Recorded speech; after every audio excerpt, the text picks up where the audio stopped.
You're awesome. I don't know if Esther can hear me, but obviously Abraham's awesome, but you're awesome. I wish I could channel the way you do.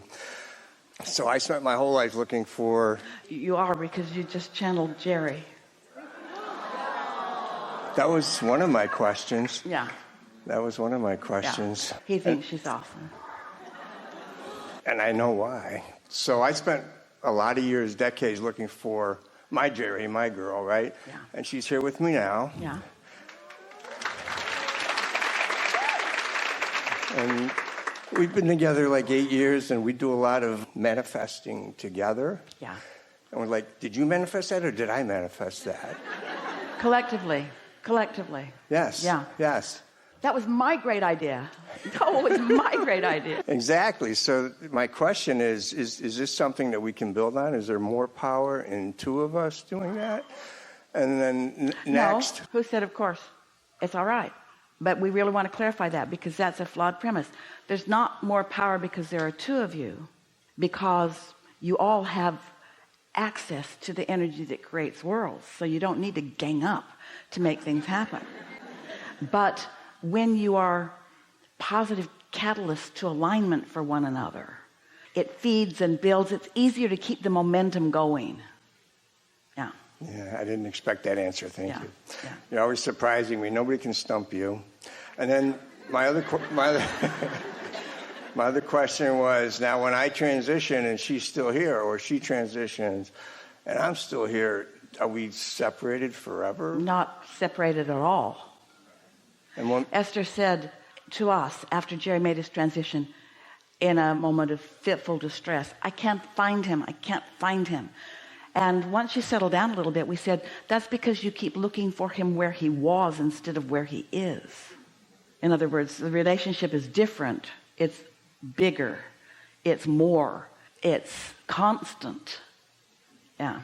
Yeah.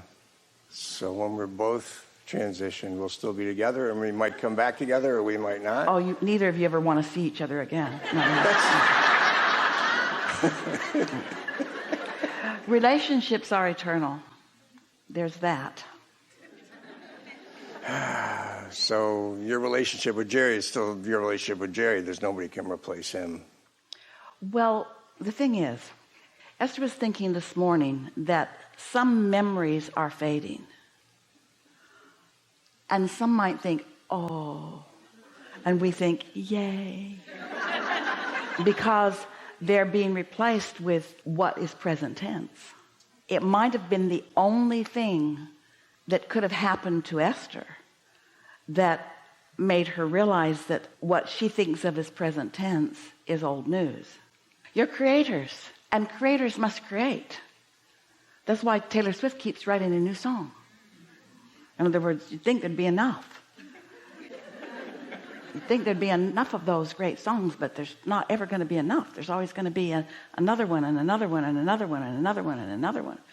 And her Eras tour is connecting with people who remember that song and what they were doing, and that song and what they were doing, and that song and what they were doing, and that song and what they were doing. But she's still writing new songs. So you always are reaching into the more, into the new. Always creating, always trying to keep it new. Esther writes with Jerry every day, and she gets her computer out, and she's always sort of wants to describe what's happening, and then she laughs because she knows that she doesn't have to describe what's happening. She doesn't have to describe what's happening because there isn't anything that's happening that he isn't completely up to speed with. But you see, you got to understand, that's not just unique to Jerry and Esther. That's unique to everyone who has ever been present. That's what's going on with everyone who's ever been physical. That's why the scientists that were involved in that are still involved in the evolution of that. That's why there's enthusiasm for everything that everyone is doing, because you are the leading edge. And the non-physical energy that is pure positive energy is focused upon you out here on the leading edge. So your life experiences and your willingness to explore contrast causes you to ask the new questions. And as you ask the new questions, then new answers come. And that's what puts the eternity in eternalness, or the eternalness in eternity. Yeah. So good, so good. Enough? Yes, thank you so much. Good. Yep.